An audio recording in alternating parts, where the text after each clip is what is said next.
എൻ്റെ കയ്യിലുള്ള ഈ പ്ലേറ്റിലേക്ക് ഒന്ന് നോക്കിയേ. നല്ല കുട്ടി കുട്ടി ഉടുപ്പുകൾ കണ്ടോ?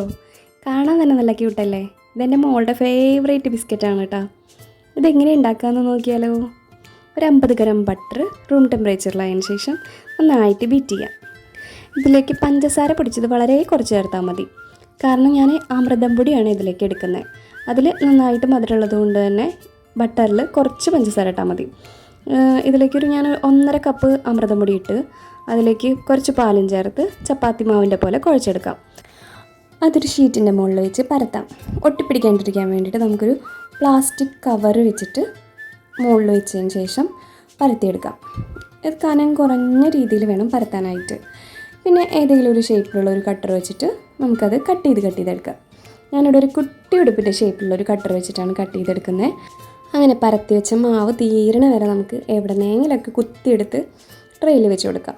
എന്നിട്ട് നമുക്കതൊരു ഓവനിലേക്ക് വെച്ച് കൊടുത്ത് ബേക്ക് ചെയ്തെടുക്കാം.